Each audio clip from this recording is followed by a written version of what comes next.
Europe 1, le club de l'été. Eva Rock. Alors Olivier, on était quand même obligé de partir à Chantilly et donc de parler de crème chantilly avec une question. Est-ce que la crème chantilly vient de Chantilly ? Alors, je vais vous répondre tout de suite, c'est non.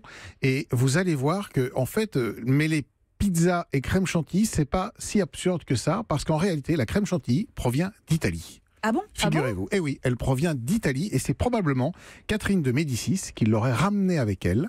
Elle s'est installée évidemment à Chantilly. C'est le célèbre Vatel, le cuisinier, l'intendant du roi, extrêmement célèbre pour s'être suicidé alors qu'il attendait son banc de poissons et qu'il n'arrivait pas, et qui l'a beaucoup servi lors de très très prestigieux dîners à Chantilly. Elle en aurait tiré son nom de ses fastes justement, et du fait qu'elle était extrêmement souvent servie à Chantilly, mais ce n'est pas lui qui l'a inventée, elle ne vient pas de là, elle vient d'Italie, probablement un siècle plus tôt. Mais alors comment on faisait pour conserver la crème chantilly à cette époque-là ? Vous avez une idée ? Alors, bon, il n'y a pas de, on l'a mangé tout de suite, en fait, difficulté, voilà, ouais. On la mangeait tout de suite. Alors, ce qui était peut-être un petit peu compliqué, c'est que pour faire une bonne crème chantilly, il faut que la crème soit froide. Et oui. Alors, j'imagine qu'en été, à l'époque, il n'y avait pas de frigo, c'était pas évident, mais vous savez qu'à l'époque, on faisait déjà venir des pains de glace. Oui.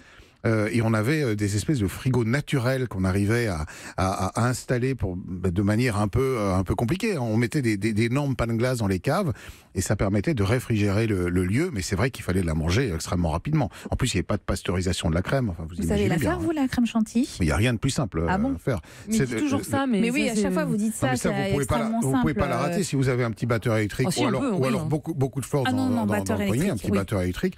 Vous prenez une jolie crème, évidemment, la plus fermière, la plus naturelle possible, et vous rajoutez un petit peu de sucre. Moi, j'aime pas trop la sucrée, 10 à 15% de sucre par rapport au volume de crème, et puis vous y allez au batteur tranquillement. L'idéal, c'est qu'effectivement que vous travaillez très à froid, parce qu'elle montera mieux, et ensuite, voilà, elle est prête. Et vous pouvez la conserver, votre crème chantilly, ou pas ? Vous pouvez la conserver quelques heures, une journée.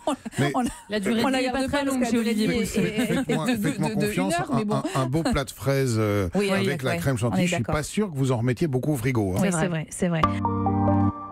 Europe